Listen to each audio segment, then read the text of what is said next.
fall. It would be, in my mind, shame on us if we don't have in place all of the mechanisms to prevent it from blowing up again. In other words, enough testing to test everybody that needs to be tested.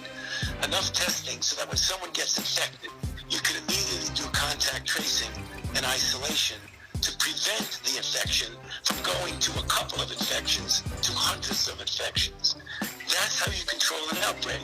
So practically speaking, the success or failure, the ability or not to actually have a football season is going to depend just on what I said.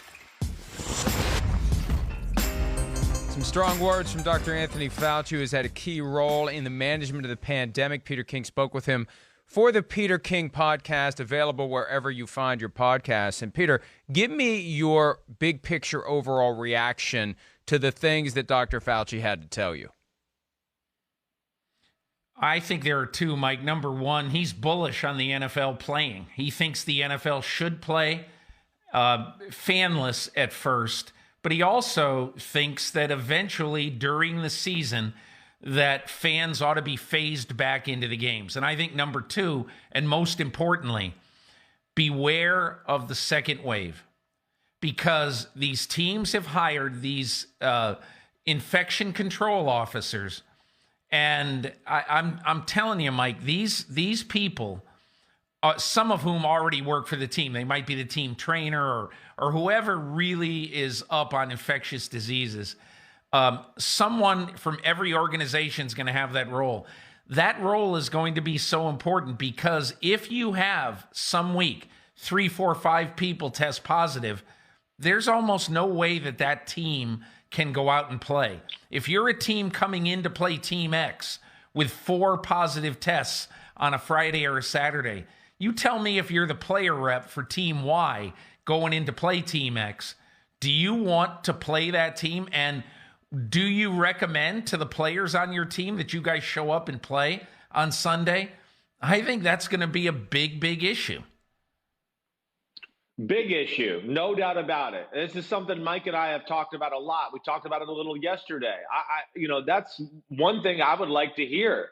And I know the NFLPA and the unions got to, negotiate this on the behalf of the players and all that. But, I do think at some point we just need to hear where the players are as a whole in a scenario like that, like you're saying, because I do think there's going to be a big amount of players that are going to say, I don't care. Let's just play football. It doesn't matter to me. I'm okay. We've already seen a number of players break social distancing rules and not care and whatever else. So I just would like to get a gauge of that. And then the big question I have for you, Peter, just one thing here. Was Fauci confident that the testing would be so prevalent that it would be able to be handled the way he explained it, to where you're going to be able to test all these players and people in the organization multiple times a week or every day or twice a day? Chris, I asked him, I said, and I put pen to paper, if you test every active player twice a week during the season, and you did that through the course of the season, you started, say, in mid-August, and you went until the Super Bowl, it would be for essential personnel on every team, about 200,000 tests. And I asked him, isn't that a little piggish to suggest that, all teams, that NFL teams could use that when tests are so, people are desperate for tests in this country? And he said, right now it would be. But in 2, 3, 4 months from now, we should have enough tests. That plus the fact, Chris, Donald Trump wants the NFL to play. Yeah, and I know.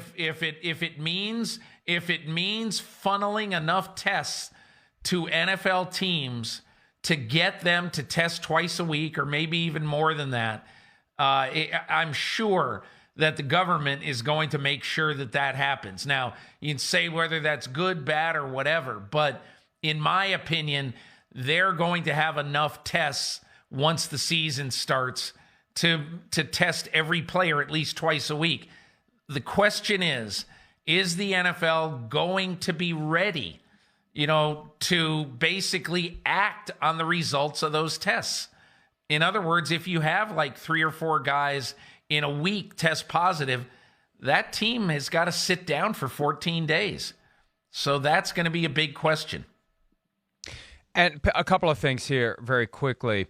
Peter, you and I were on the video conference with DeMaurice Smith, the NFLPA executive director, a few weeks ago, and one of my takeaways from what he said was we are not going to agree to a scenario where our players are taking tests away from the general public. So even if the government decides we're going to funnel tests to the NFL and the NFL owners are saying bring them on, the NFLPA may put a line in the sand and say, no, we refuse.